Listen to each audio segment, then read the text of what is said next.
brand as a personality for a business. Tick follows tock follows tick. Let's fry that in my thought wok. When there are all these people sitting around on beanbags thinking about this stuff. BMX Bob, come in here. You're now the marketing manager. Hi, Singletrack listeners. This is Mark, and welcome to another Singletrack podcast. We're back after a little bit of a break. I think we can blame it on half term, as much as we can blame it on the fact that Hannah, who's here today, has been on holiday during the last 2 weeks. It all we'll get to that falls in a minute. apart. I was only off for a week. But we're also joined by Charlie. So say hi, Charlie. Hello. Brilliant. Okay, so what are we going to start with this week? I think there's only one topic that we can start with. And that's Hannah. Hannah, you're finding it things a little uncomfortable right now, aren't you? Yes. You're a bit battered. Can you tell us what's... It's very sad. I can't ride a bike and I can't snowboard. What's new? I know. Cheeky bugger. No, my holiday did not go to plan. I managed to crash on my second run so hard onto my sacrum that I basically couldn't even tie my shoelaces for the rest of the week. We're talking snowboarding now, aren't we? Where did you go? I went to Salt Lake City, which is an outdoor paradise. It's a city on the edge of the mountains, and it has summer and it has winter, and everything is geared up for playing outdoors. So you went to play outdoors at Salt Lake City, and so you were there, 7 days? When did you injure yourself in terms of those days? So the first day I went to a sledging hill and I managed to link turns in the soft snow, and it was all lots of fun. And the second day, having established that this snowboard that I had and my bindings and everything, which was all borrowed, like I had this amazing women's specific Palace snowboard that they were loaning me so that I would have one that was exactly right for my weight and my height and my ability and all of that. And then, the second day, so the day we went to a piste, my second run, I just smashed myself. And that was that. What's that bit of the body you mentioned that I can't pronounce? Sacrum. Yeah, where's that? Where'd you find one of those? Your lower back. Before you get to your tail. Uh-huh. Yeah. Ooh. Before you get to your coccyx. Welcome to Singletrack. Come for the bike, stay for the anatomy lessons. And yes, so I can move. Well, that's good. But there are then specific things that I really can't do. So like slipping on ice so that one leg goes out in a different direction suddenly is like giving birth painful. This is all well and good talking about snowboarding and everything, but the consequences of this holiday of yours is you've come back and now you can't actually ride any bikes. Where were you yesterday? Where did you go yesterday? Yesterday I went to the physio. They stuck needles in me. Yeah, I'm not sure. I'm not convinced it's helped very much. They do think that I probably haven't fractured anything. But really to know, I'd need to go and have an MRI, and who is going to go and sit in A&E for 8 hours to be told, no, you can't have one or whatever. So I should just try not to bash it anymore. Right, that's good. Rest up, Hannah. So when you came back from Salt Lake City, you brought something with you. You actually picked up a magazine while you were out there, didn't you? I did, in a really cool snowboard and skate shop that you two would have loved, that had all the history of snowboards and history of skateboards in the ceiling. Amazing. And just in case there's anyone listening to this and going, have I tuned into Singletrack Snow podcast? We're about to bring this back on topic, aren't we? Because we were discussing this magazine that you brought back. Yes. I can't even remember the name of it. Snow something or other. Anyway,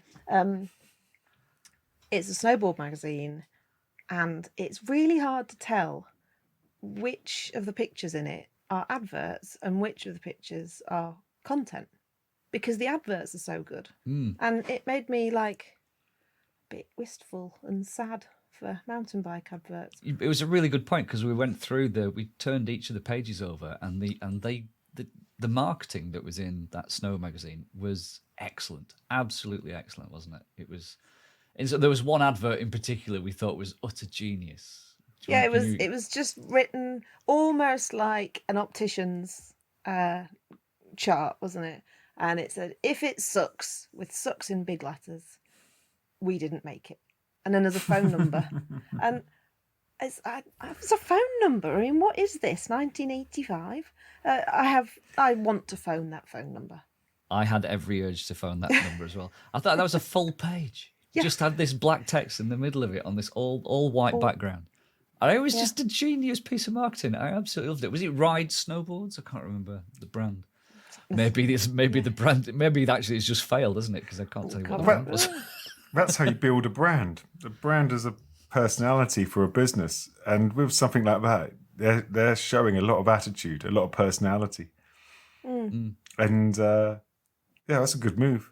Yeah, I mean the thing is, the issue we were discussing is around this contrast between what is what the marketing we see in the bike industry and the marketing we see outside of the bike industry, and it's perhaps a little unfair to label the entire bike industry as not being up to date on decent marketing, because there are some really good examples out there. It's just that we just often see this contrast in other magazines between the ads, the lifestyle kind of ads that are in there, and the sorts of things you see not just in Singletrack but in many sort of cycling related titles.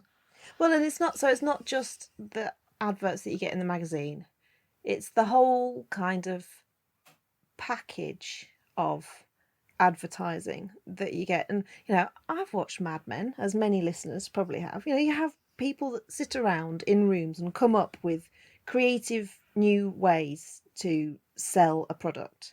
I mean, everybody listening has surely seen that Guinness advert. Tick follows tock follows tick. Like, He waits. That's yeah, what he people does. get awards for advertising and for being creative, and there are all these people sitting around on beanbags thinking about this stuff, and some of it is obviously crap, but it just feels like in the bike industry it's like, okay, we'll take a pretty picture of somebody pulling a shape and it's got our bike on it, and that's it. There's not that many examples of sort of, I hate to use the word out the box thinking, and when they do, they get slated for it. Like YT has done some properly creative videos that have a story, and there's a thing going on, like you don't even know that it's for a bike to begin with or whatever.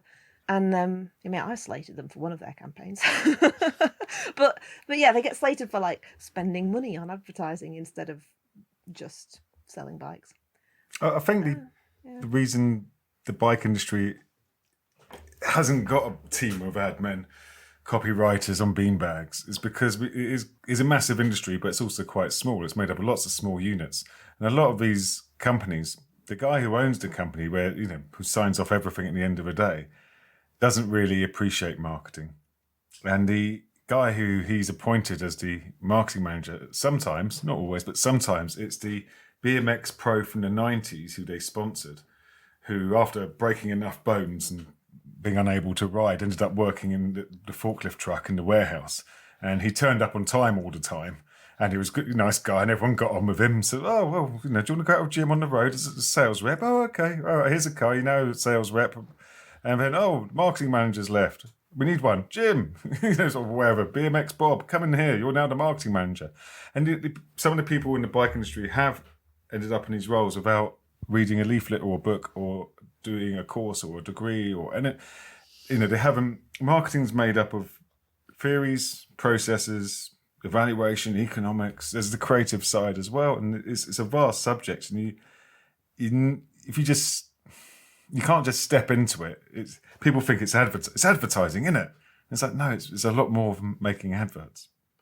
And I think the people at the top of some organisations don't appreciate the importance of it. We should have to, like, Charlie is actually qualified to talk about this, isn't he? I've got a BA honours in this. Yeah.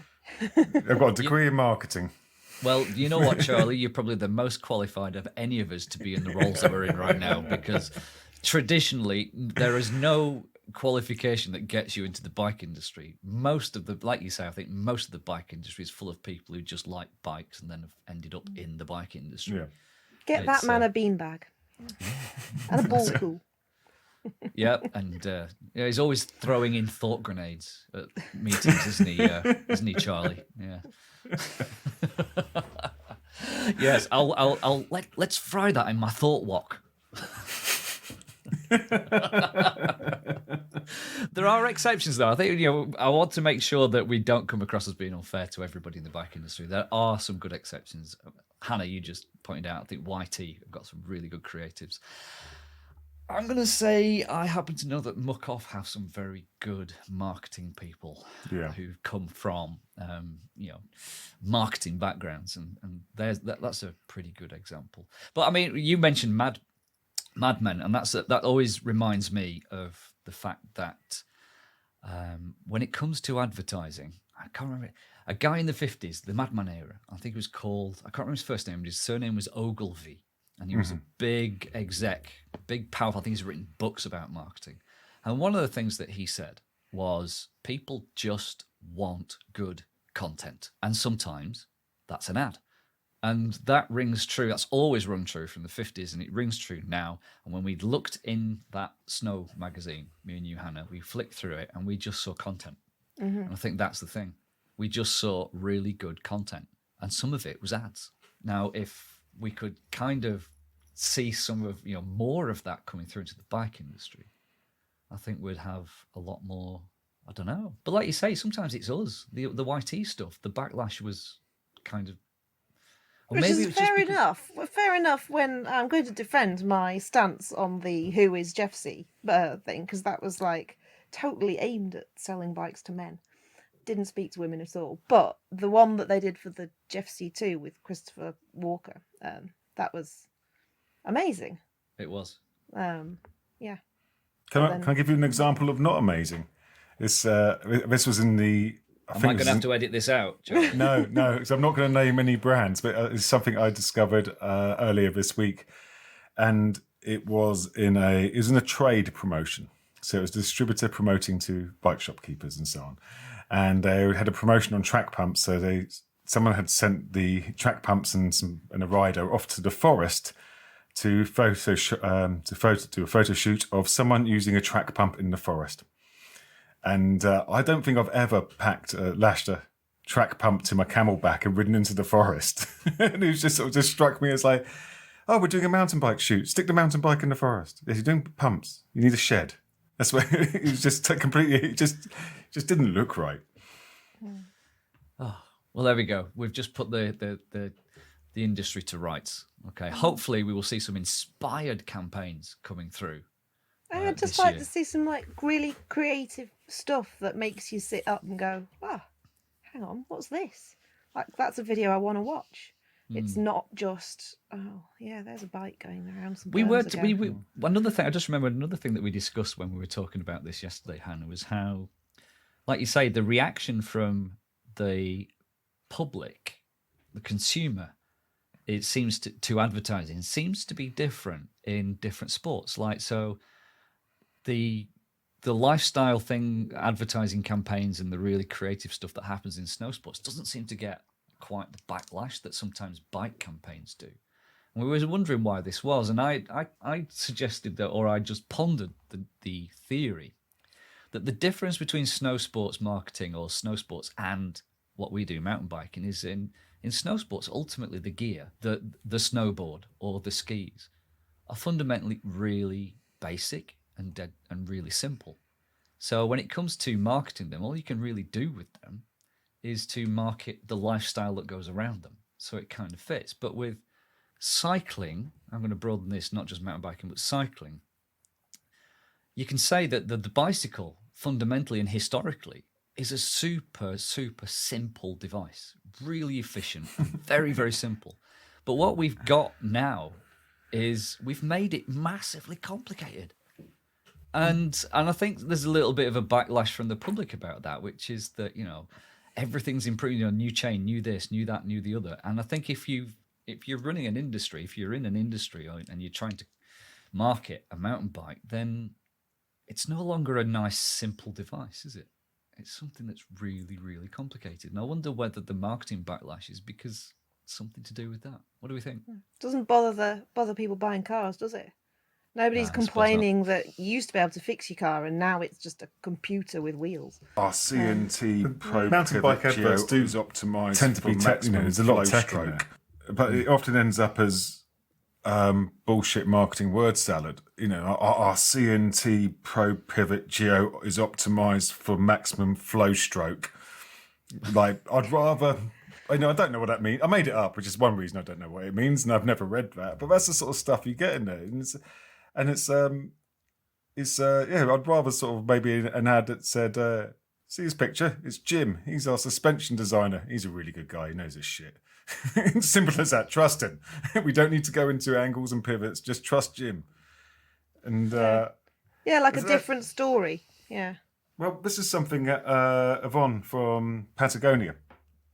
He had a company called Black Diamond, which is still going as a mountaineering hardware and clothing company. That was one of his first businesses, if not his first. And they, Patagonia and Black Diamond, were able to claim that they'd never run a commercial, they'd never run a press advert, but they'd run these sort of infomercials. And the best example was their first, I think it might have been their first advert. And at the time, people were rock climbing with pitons, which are great big spikes that you hammer in with a mallet into the rock face and secure yourself to it. Now, so you've just, something that's taken 100 million years to form, this rock face, you're just whacking the crap out of it and actually destroying the thing you've gone there to see. I suppose it's the equivalent of turning up at Longley Safari Park with a machine gun. Hey, kids, look at the tigers! That is not the analogy I was expecting. And so Black Diamond... It's a simile, isn't it? It's a simile, not an analogy. Did I get that right? Just before we get people writing in and saying, that's not an analogy, that was a simile. It's a metaphor. I don't know. Metaphor, that's it. It's a metaphor. And so they Black Diamond made alternative ways, nuts, chocks, camming devices that you wedge in cracks and hang off them. And so they introduced the idea of this ethical climbing to the mountaineering world through advertising. And so it was great advertising. It wasn't an advert. And so there are many ways to do this. And I think what Hannah's saying is that mountain bike adverts are fairly predictable and not that exciting. I think they need to engage with their audience. And sometimes, if I see someone backflipping a canyon, I'm like, I can't relate to that. And I don't know, there's a lot more. I think there's a lot more fun to be had in there. So you want to see more campaigns with a crossover to IPA and sitting outside Vocation in Hebden Bridge and that sort of lifestyle adverts? Is that what you're going for, Charlie? You better relate to that, will you? I better relate to that. Every bike ride ends there. I think on that note, that's a good point for us to take a break. So we'll be right back after this. Okay, right. Welcome back. Right, so what we're going to do now is we're going to do a quick roundup of kind of news. It's not news, it's things that have caught our eye on the website this week. I'm not going to start this one off, so I'm going to go straight over to Hannah. Hannah, the website. What has caught your eye this week, and why should people go and look at the website? Well, just the website, just to be clear, is singletrackworld.com. Just in case someone's tuned in from afar and doesn't know that. Remember that, singletrackworld.com. Visit now. See how pro I am. So this week, people should go and read my review of a onesie. It's basically a onesie. It's bib tights, but with a thermal t-shirt on the top, attached to it. So it's the Santini Women's Vega Greedo Bib Tights. Bit of a long name. You should read that because it contains a story about me holding a wee for a very long time. I think this was not while I was wearing the tights. I was proving my qualification to test these tights. Oh, yeah. Well, I think in terms of taking the theme of something that caught my eye, you are pushing the limits here by pointing at something that you've written. I know. Okay. Well, I write so much of it, Mark. It's very difficult to find anything that I didn't write. This is true. Oh, But, listen to that. Benji, did you hear that? Benji. But no, I did also write the news story that the Red Bull Hardline tickets are on sale. And yeah. Are you entering? I'm not entering, no. I quite fancy going. There was a few squeaks on the forum about the price going up, but it turns out that the price is per car. So it encourages car sharing, which is cool. And that's probably partly because they are a Trash-Free Trails approved event. So they're working towards various environmentally friendly goals. Yeah, so you can pile as many people as you can into your car, and it makes it better value. Okay, go and read about that on the website. I mean, you talking about holding a Wii does remind me of a conversation we had. I think, was it this morning in the staff chat, when we were trying to make a list of things that should be standard and not optional. And we came up with a whole number of things. And I think, was it Amanda put forward having double zips on outdoor clothing, so that you can actually zip open from the bottom as well as the top. Mm-hmm. And you had no concept of why that was important, did you? No, I'm not sure that I've ever had that. If I have had that on a jacket, I am not aware that that feature is there. You've never needed a Wii stood up in front of a really cold urinal? Funnily enough, no. I would definitely have that on my list whenever I've had a jacket or anything that's got a double zip and I can zip it up. You think about when you're actually, you've got to access things or when I say things, you know, whatever. If you've got your riding rucksack on, you've got all your straps across and everything. Sometimes if you want to zip from the top down, you've got to go across all the straps as you go down. You've got to undo everything. You've got to literally unfasten your rucksack. Whereas when you can zip up from the bottom, you can get access to what you need to get access without. I think you should just keep your hands out where the public can see them. I'm more worried about this kind of taking a really efficient approach to sports weeing. I've got to wee quickly. Well, okay. Oh, yeah. Well, yeah. That's a roadie That's a thing. sign. It's definitely a roadie thing. Anyway, right, Charlie. Things that you can wee, bib shorts, bib tights that you can wee in should be a standard feature for women's bib tights. When you say wee in, well, pull off easily without removing all of your clothes in order to have a wee. The best products solve problems. That's a fact. And there is another fact is there is a product called Stadium Pal, which was basically, imagine a small camelback bladder lashed to your shin, a hose coming up your leg, and then an attachment. They do ladies' and gentlemen's attachments in various sizes. And the idea is that overweight Americans don't have to leave their seat in the baseball stadium or to go and empty themselves. And so it's a camelback for the other end. So there is a solution here. What a solution! Should we stock them in the merch shop? Singletrack bladder bag. Google right, it. Charlie. What's caught your eye this week?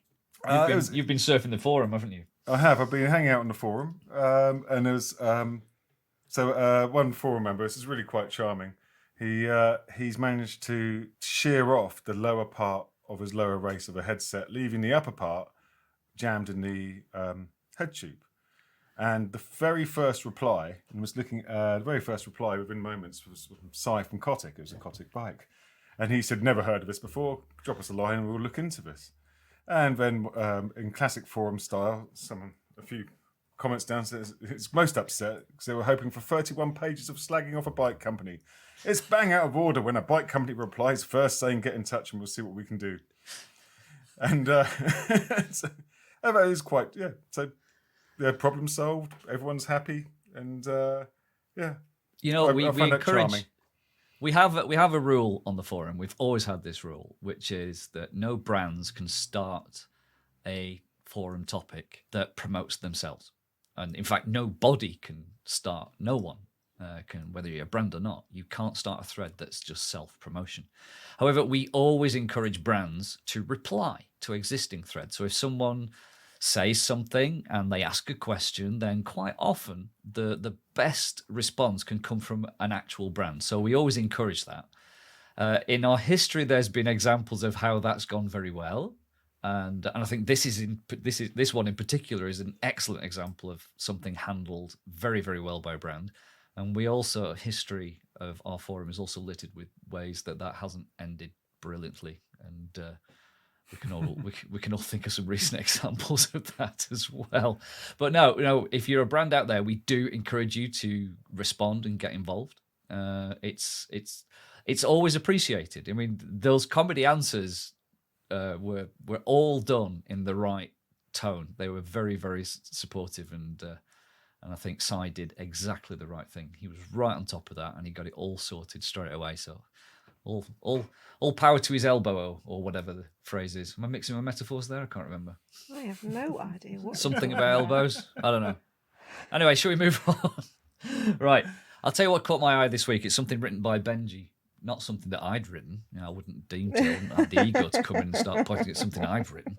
But no, Benji, every week there's a regular article that Benji puts up, which is the NBD, which stands for New Bike Day. And this week's New Bike Day story has got a whole bunch of stuff in there. But the one thing that caught my eye in that story was news of a new bike coming from Nikolai. Nikolai, the German company. And I've had Nikolai bikes and I absolutely love them. They were great. They've launched a bike called the Saturn 11 Superlight Limited. And the reason this has caught my eye is not just because of the huge price tag on it. That's because it's dripping in some of the finest bling kit. But no, this bike is designed to be, it's a full suspension bike. It looks gorgeous. It's designed to be a cross-country race bike. So do you remember that? Do you remember cross-country mountain bike racing? But anyway, it still happens apparently. But this bike is designed for cross-country races. So it's super light, full suspension. The whole thing comes in under £25. Actually, no, just have a look here. They've got it under £22. That's less than 10 kilos, metric fans, which is absolutely remarkable. And the most remarkable thing, the thing that's caught my eye, is it's not carbon. This is a metal bike. And in an environment that we're in these days where there are questions to be asked about the sustainability and recyclability and all sorts of environmental issues around carbon, I think it's absolutely amazing that Nikolai have gone, right, well, let's not do this in carbon. Let's do this in aluminium. And let's see what we can do. And they've knocked out an absolutely gorgeous looking, super fast, lightweight, full suspension bike for cross-country racing. I just think that's worthy of note. They're not making many. No? No, it's limited to 99. I'm sure there'll be some trickle down over the years. Yeah. Well, if it sells out so quick, it lays down a bit of a marker, doesn't it? Let's hope it's a success. I'd love to have a go on that, despite the fact I have no intention of ever entering a cross-country race ever again. You'd have to wear Lycra as well, Mark. Well, it's been known.